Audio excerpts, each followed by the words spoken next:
Northeast PA's classic rock. This used to be a bigger deal back in the day.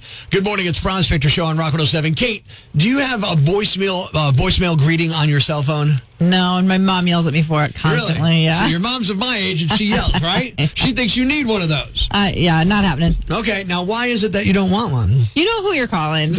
Leave your message and get out of here. Do you even want the message? Yeah. Okay, you want the message. All right, that's better than some people I know. I, too, am a default message guy. My Verizon message, the one that says your Verizon customer you reach, blah, blah, blah, is the one. Not because I don't think I need it. I'm just too lazy.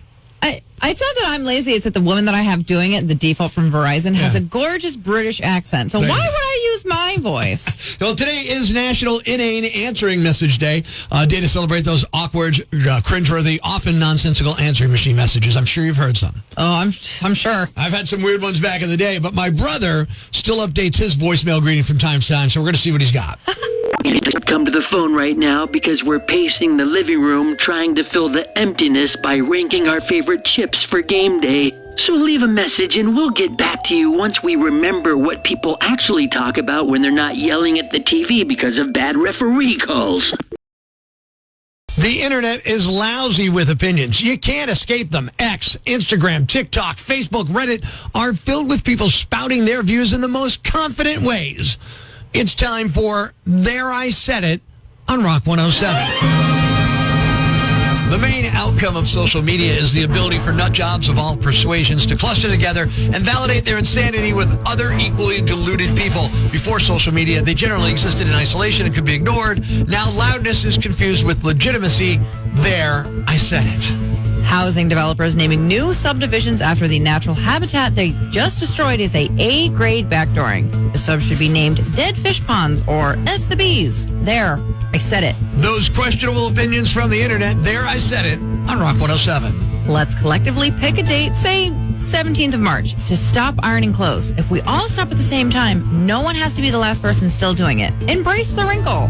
There, I said it. It's high time gas stations abandoned this BS with the 0.9 pennies, the extra 9/10 of a cent at the end of their price per gallon.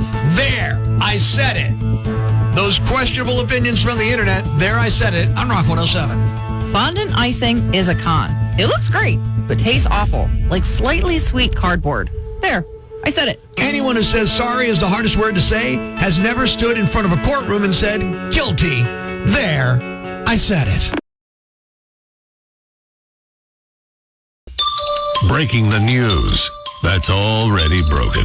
It's time for Prospector's Briefs on Rock 107. Scientists have discovered a new fungus that turns spiders into zombies. The sad thing is, zombie spiders are only like the 8th or 9th most disturbing thing I've heard about this week. A new study on cannabis shows it has significant effect on your memory. Wait, what were we talking about? Phil Collins turned 74 today. Phil knew someone was making him a birthday cake because he could smell it baking in the air tonight. Oh, Lord. It's 60 Minutes meets Gone in 60 Seconds. Tune in tomorrow for Prospector's Briefs on Rock 107. I can't decide if it's the KFC Double Down, the Burger King City Minis, or mixed spaghetti. It's Prospector Show on Rock 107. Kate, mixed spaghetti, have you ever heard of it? No, not until this morning. Late in the 1980s, it was sold briefly at the McDonald's in South Scranton, and I miss it. What fast food item do you want to bring back forever? No more remember when we could get, no more I miss. The double-decker from Taco Bell. So simple, but so delicious. I'm going to give everybody unlimited power, but it only acts in the fast food realm, and you can only bring back one item. It will remain forever. It could be a monument to your posterity, I guess. So what do we got on social media here? So Mike from your Facebook said Burger King's crappy old Italian chicken sandwich, the oblong-shaped one. It's cheap and bad for you, but so tasty. I agree. So good. That is such a phenomenal sandwich. I think that is the best. I got in a text here, 1-888-ROCK 107. A lot of texts on this topic today. Arthur Treacher's Fish and Chicken. I guess they want the whole thing back. Yeah, just bring the whole place back. Okay, I like it. Joe from your Instagram said Mick DLT. Ooh, do you remember the McDLT? a little before your time. It was a BLT, but it was a McDonald's version. But the hot side was hot, the cool side was cool. It was in this styrofoam container that you would just fold together and make the sandwich. I gotcha. So probably not environmentally friendly, but so be it. Some McDonald's back in the 90s had personal pan pizza. Bring it back, Jeremy. Thanks, Jeremy. There is I remember Big Pizza, and there's one restaurant in Florida that still sells it. I did some research. In Florida. Yeah, so you have that as well. Heading to the Rock Lines, Jim in Schaefertown. What's that fast food item you miss here on Rock 107? Yes, I wish they'd bring back the McDonald's strawberry milkshake that contains 52 ingredients, none of which contain strawberries.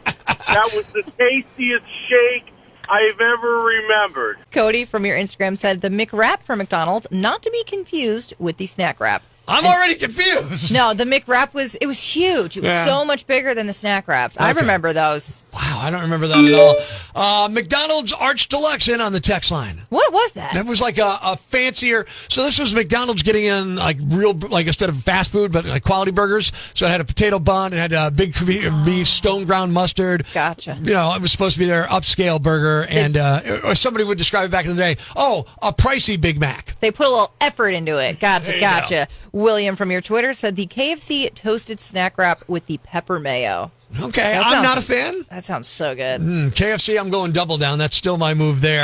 Another text into the Rock Lines, 1-888-ROCK 107. Prospector, Kate, fast food item that needs to come back, BK's broiler.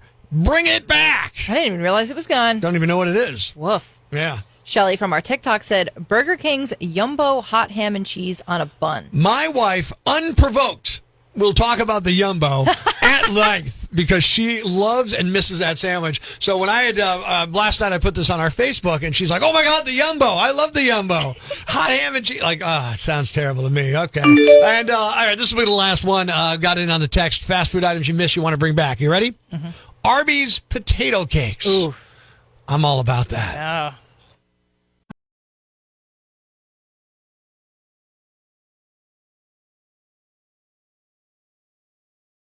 This Sunday is Groundhog Day. It's Prospector Show on Rock 107. And Kate, to paraphrase the line from Bill Murray, when America attempts to capture the true excitement of a large squirrel predicting the weather. Have you seen that movie? Of course I've seen that movie. More than once, right? Because it's Groundhog Day. You got to see it a lot. But even though 4% of people actually believe Punxsutawney Phil is always 100% right, that is definitely not the case. In fact, he's not even the most accurate weather predicting groundhog. A study was put together on groundhogs from across the U.S. to see who's been the most accurate over the past couple of decades. And Punxsutawney Phil ranks 17th out of 19 with an accuracy of just 35%. Why such a poor performance? Find out today with today's list of top 5 reasons Punxsutawney Phil sucks at his job. Here we go. Number 5. Hey, you try focusing on work when a random hand rips you from your home and dangles your naked body in front of a crowd. Top 5 reasons Punxsutawney Phil sucks at his job. Number 4. Got his meteorology degree from the same place as your neighbor who says, I can feel a storm coming in my knee. Number 3, he's consumed with jealousy that his cousin gets more TV time as Gus, the second most famous groundhog in Pennsylvania. Top 5 reasons Punxsutawney Phil sucks at his job. Number 2, turns out he's just reading the Farmer's Almanac, but just upside down. And the number 1 reason Punxsutawney Phil sucks at his job, he's quiet quitting until he gets paid as much as that other adorable weather-predicting rodent, Al Roker. There you have it.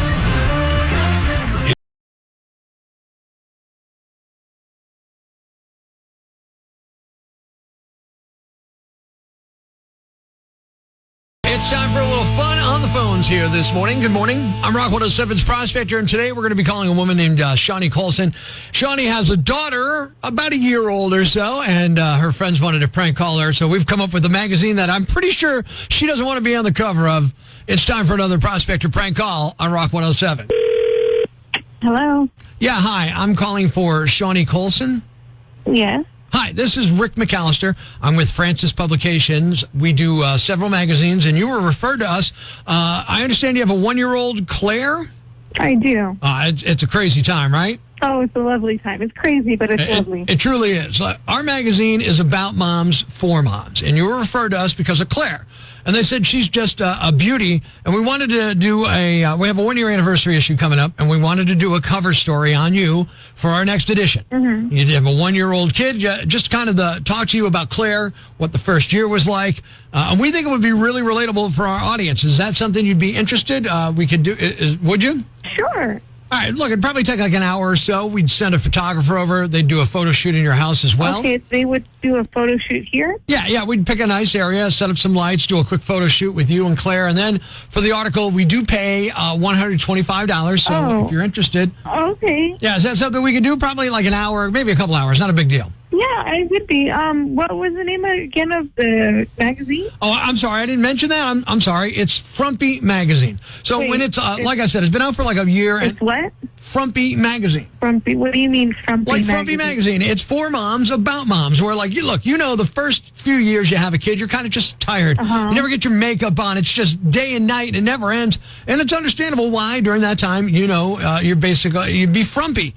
You'd be wearing sweats. You never fix your hair. You're out of shape. You can't get to the gym because these kids are taking Why would I want to put myself on a magazine like that? There's no one. It's relatable. It's relatable. Well, I don't need people knowing how I look when I'm home with my kids. Well, wait a minute. Okay, so you're telling me you're not willing to be honest about this? Well, it's not honesty. I mean, it's just I don't step out of my house looking frumpy. I look frumpy. Well, I'm not. Look, I'm not judging. I don't even look frumpy. I just don't. Oh, okay. look So you're like better than all the moms out there who do, right? Is that it? Oh, look, I'm not trying to. I was better than all the moms, but have you seen some of these moms? Right. So what? You're one of the hot moms? Is that what this is? You want to be on the cover of a Hot Mom magazine? Yes, I want to be on a Hot Mom magazine. Well, I'm sorry, we don't publish Hot Mom magazines because that's an insult to all the women that are real about themselves. The first couple of years of having a kid, you're not a hot mom. You're frumpy. I don't know what you know, and I don't know if you have a wife. Well, but when your wife has a child, you don't need a. Look, I don't need a wife to publish a magazine. She's home and she's holding your 1-year-old baby. She's the most beautiful thing. I'm not saying wives aren't beautiful. No. I'm just saying, let's be real, okay? A lot of people love frumpy. Even though I don't put makeup on the time, but there's natural beauty. Look, I'm not here to insult you. I'm just thought maybe you ought to take a look in the mirror. And it's already insulted me. Well, I don't know why you're insulted. We're just telling the truth. Look, it's a tough time. No, I'm not frumpy. I okay. Even though I have a year-old daughter. No. Our subscribers love this magazine because it's being real. It's not trying to be fake Instagram, perfect all the time. You're telling women that if you have a year-old baby, you're going to be looking crazy. Oh, is that a negative? Because we don't see it as a negative. You need to lift women up. Oh, really? I'd like to see you on the cover of Frumpy Magazine. Look, I don't have to because I was on our other publication, Dad Bod. Which, look, I have a Dad Bod. There's no shame in that. I get it. It sounds like someone needs some self-esteem right there because I have a self-esteem. I'm not afraid to be there. Dad to have a dad bod because look, you're so perfect. Well, I guess you're perfect. It's got to be nice to be perfect. It is nice. Yes. Welcome. Okay. Yeah. Sure. Right. Whoever gives you my number, who gave you my number? Oh, the Prospector people. Do you know them? No, I don't know. It's a prank call. It's a Prospector prank call. It's not real. You're on Rock 107 right now. Oh, hell no. Shawnee! Oh, no. No way would there ever be a magazine called Frumpy. I was like, well, who would ever appear in a magazine? I was getting really comfortable. I'm like, no, it's not real.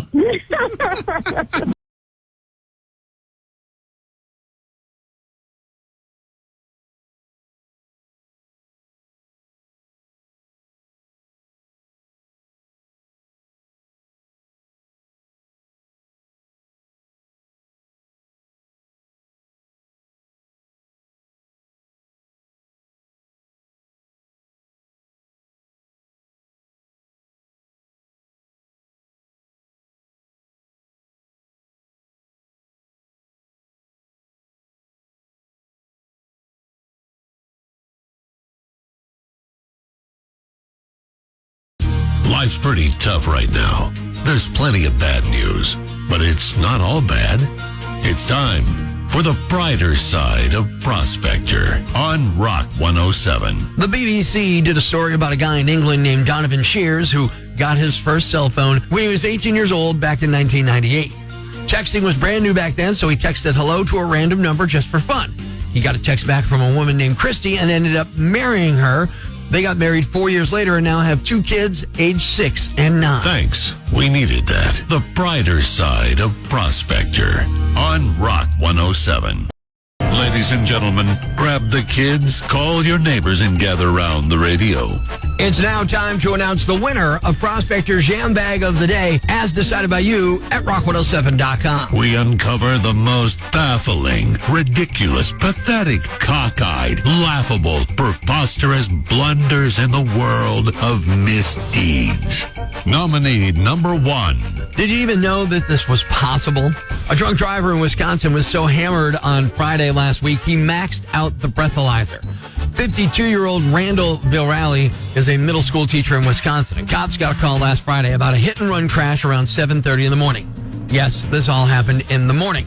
It turned out Randall had dropped his kid off at a different school, then he drove off, rear-ended someone on his way to work, and left the scene. He told the person he had to go because he was a teacher and he had to get to school.